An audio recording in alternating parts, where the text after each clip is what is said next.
My dear beautiful viewers. तो यहाँ पे लेकर आ गई हूँ आपके पार्टनर की करंट फीलिंग्स की रीडिंग, यानी कि general collective timeless reading, all sign reading. जो भी व्यूअर इस वीडियो को देखेगा उसके पार्टनर की एनर्जी रीड करने वाले हैं। सारी एनर्जीज मैच करे ज़रूरी नहीं, जितनी मैच कर रही है उतनी आप कंसिडर कर सकते हैं। पार्टनर का ध्यान कीजिए, एनर्जीज के साथ में कनेक्ट करने के लिए वीडियो को लाइक कीजिए और कमेंट सेक्शन में 222 भी टाइप कर सकते हैं। Okay, soul tie, unexpected outcome. Okay, let's see what is happening. Dishonesty, responsibilities. ये हम टैरो से भी करेंगे, थोड़ा सा इनको क्लैरिफाई करेंगे क्या इस एनर्जीज हैं। Okay, runner. एंड तक बने रहिए वीडियो पे, वीडियो लॉन्ग हो जाएगा थोड़ा सा। तो डिसएग्रीमेंट्स, डिसएग्री कर रहे हैं पर्सन, आपके डिसएग्री करते हुए दिखाई दे रहे हैं। Let's see what is happening in this. Responsibilities क्या बता रही हैं हमें? रिस्पॉन्सिबिलिटीज़ की एनर्जीज आपके पर्सन पर किस चीज़ का रिस्पॉन्सिबिलिटीज़ है? ओके, रिस्पॉन्सिबिलिटीज़ की एनर्जी आपके पर्सन के ऊपर में है। थर्ड पार्टी सिचुएशंस हैं और ये एक ऐसी सिचुएशन है जहाँ पे एक इल्यूजन भी क्रिएट हो रहा है। तो लाइक आपको जो बताया जा रहा है वो पूरा सच नहीं है, कुछ चीज़ें आपसे हिडन भी हैं। कुछ रिस्पॉन्सिबिलिटीज़ के नाम पे कुछ चीज़ें ऐसी भी हैं जो आपको पता भी नहीं है। ठीक है, कमिटमेंट। आपके पर्सन इस समय कमिटमेंट को लेकर फ़िलहाल डिस्टर्ब्ड एनर्जी में है और वो रेडी नहीं है कमिटमेंट के लिए। तो कमिटमेंट की बात की जाए तो अभी वो कमिटेड फील नहीं कर पा रहे हैं, कहीं ना कहीं वो डिस्टर्ब्ड हैं क्योंकि उनके पास में अभी सिचुएशन उनकी थोड़ी मेस्ड अप है और वो अपने लेवल में अपने आप में ही काफ़ी उलझे हुए मुझे दिखाई दे रहे हैं। यहाँ पे आपके पर्सन सोल टाई जैसा फील कर रहे हैं आपके साथ, इन अ वे कि एक बर्डन जैसा फील कर रहे हैं। उनको ऐसा लग रहा है कि मैं इस पर्सन को अपनी ज़िंदगी से हटा क्यों नहीं पा रहा हूँ, या ये मेरी ज़िंदगी में क्यों है अभी तक, या मुझे ये पर्सन क्यों चाहिए अपनी लाइफ में। तो कहीं ना कहीं वो एक ऐसी ऐसी ऊर्जा है उनके अंदर जो जिससे वो खुद भी फाइट नहीं कर पा रहे हैं, जिसको वो खुद भी अपने से दूर नहीं कर पा रहे हैं। ठीक है, तो भुला ही नहीं पा रहे हैं उस चीज़ को। आपके पर्सन थोड़े से इम्पल्सिव हो रहे हैं, बात बात पे गुस्सा कर रहे हैं, बात बात पे मूड स्विंग्स आ रहे हैं, बात बात पे मतलब कहते हैं ना, थोड़ा फाइट, एंगर इश्यूज़ थोड़े ज़्यादा उनके हो रहे हैं इस समय पर। काफ़ी ज़्यादा उनके एंगर इश्यूज़ के प्रॉब्लम हो सकती है। आपके पर्सन बहुत डिसऑनेस्ट एनर्जी में दिखाई दे रहे हैं। कहीं ना कहीं यहाँ पे वो एक बच्चों की तरह अपने आप को समझ रहे हैं। लाइक डिसऑनेस्टी भी कर रहे हैं और ऐसा भी मान रहे हैं कि ये इतनी बड़ी चीज़ नहीं है। लाइक अगर वो डिसऑनेस्ट हैं आपके साथ किसी सिचुएशन पर, तो वो उसको बहुत ज़्यादा भाव नहीं दे रहे, बहुत ज़्यादा तवज्जो नहीं दे रहे हैं कि उन्होंने कुछ गलत किया। वो इसको बहुत ज़्यादा केयरलेसली डील कर रहे हैं। तो अपनी डिसऑनेस्टी को वो क्लियरली जज कर पा रहे हैं कि मतलब जस्टिफाई कर पा रहे हैं, सॉरी नॉट जज बट जस्टिफाई कर पा रहे हैं कि उन्होंने ऐसा क्यों किया या उन्होंने किस चीज़ के तहत ऐसा किया। और उसके पास उसके लिए उनके पास एक पर्टिकुलर वैलिड आंसर है प्रिपेयर्ड बताने के लिए कि वो क्यों ऐसा गलत किए आपके साथ। ठीक है, तो उनको वो चीज़ पे फ़िलहाल ऐसा गिल्ट जैसा फील नहीं हो रहा है। Okay, they are not feeling guilty, reminiscing. आपके पर्सन यहाँ पे दो चीज़ों के बारे में बैडली बैक टू बैक सोचते रहते हैं।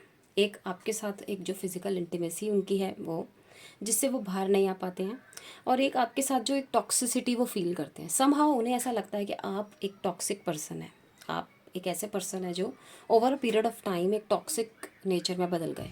आप पहले बहुत अच्छे थे लेकिन अभी आप बहुत ख़राब हो गए उनके साथ, और लेकिन वो आपको छोड़ नहीं पा रहे हैं, लेकिन वो आपसे बाहर नहीं आ पा रहे हैं।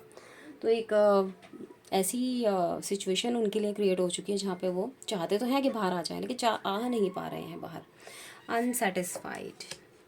यस, उनको इस बात से काफ़ी प्रॉब्लम रही कि आपने उनकी बात क्यों नहीं मानी, या आपने हर बात के लिए अपना स्टैंड क्यों लिया, या आपने हर चीज़ पे एक जब भी उन्होंने कोई बात कहनी चाहिए तो आपने उसका एक सही आंसर क्यों दिया, उनकी गलत बात को भी क्यों नहीं माना। ठीक है, या आप अगर गलत थे तो क्यों थे गलत। ठीक है, या आपके बीच में जितने भी लोग थे आप दोनों के बीच, वो लोग क्यों थे, लाइक वो लोग क्यों स्टैंड ले पा रहे थे आप दोनों की कंडीशन में।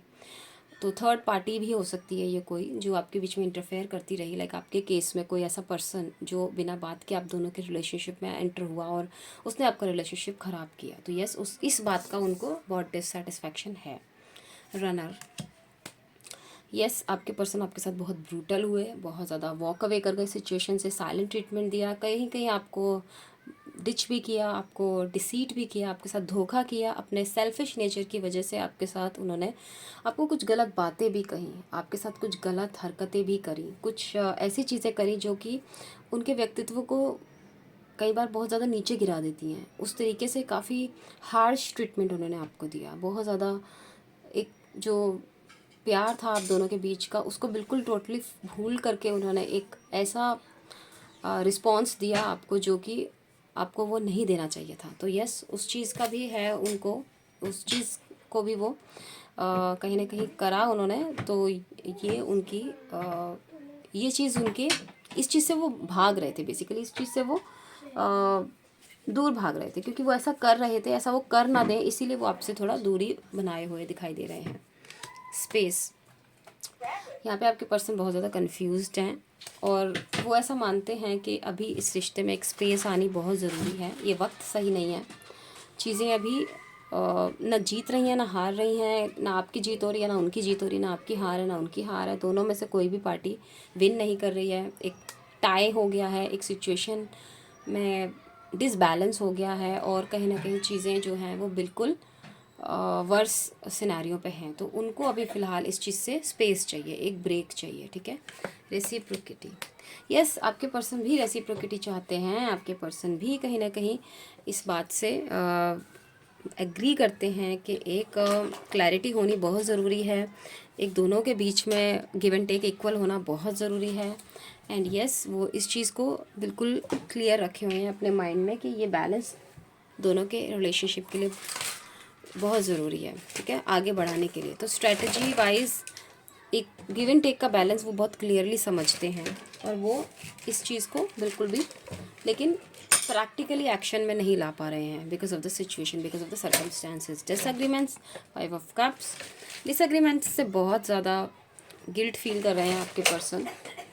कुछ चीज़ों पे उनको आपकी बात माननी थी, कुछ चीज़ों पे आपको उनकी बात माननी थी, जो कि नहीं हुआ और वो वहाँ पे ये काफ़ी ज़्यादा गिल्ट में नज़र आ रहे हैं। मुझे ऐसा लग रहा है ये गिल्ट में है तो इनको ऐसा लग रहा है कि इन्होंने आपकी बात नहीं मानी। कहीं ना कहीं ऐसी सिचुएशन आई जहाँ पे इनको आपकी बात सुननी थी लेकिन इन्होंने सुनी नहीं। तो जो इन्होंने नहीं सुनी उसकी वजह से ये बहुत ज़्यादा गिल्ट में है। और इन्होंने क्यों नहीं सुनी? क्योंकि इन्होंने कहीं ना कहीं उस चीज़ को पकड़ा जो चीज़ नहीं पकड़ने की थी, बल्कि और उस चीज़ को छोड़ दिया जो चीज़ पकड़ने की थी। तो लाइक अगर इन्होंने आपसे कुछ कहा और आपने कुछ और किया तो इन्होंने आपके वो एक्ट की वैल्यू नहीं करी जो आपने किया, बल्कि इन्होंने आपके उस एक्ट को ज़्यादा हाईलाइट किया जो कि आपने नहीं किया। तो कहीं ना कहीं इन्होंने आपकी उस चीज़, उस बैड क्वालिटी को या उस बैड जेस्चर को पकड़ा और जो कि इतना वैल्यू करता या नहीं करता, लेकिन उस गुड जेस्चर को नहीं पकड़ा जो कि रिलेशनशिप को सस्टेन रखने के लिए या एक फाइट ना होने का कारण भी बन सकती थी, या आप दोनों के बीच दूरी आने का कारण भी बन सकती थी, ठीक है। So yes, this is it for the reading. I hope ये रीडिंग्स पसंद आए होंगे। मैं ज़्यादा डिटेल रीडिंग नहीं करती हूँ सो दैट आप बोर ना हो जाएं, और आप लोग देखते भी नहीं हैं, मोस्टली मैं देखती हूँ। तो आई होप ये रीडिंग्स पसंद आए होंगे। ऐसे ही और वीडियोज़ के लिए बने रहें मेरे चैनल पर। Thank you for watching. Good luck you all.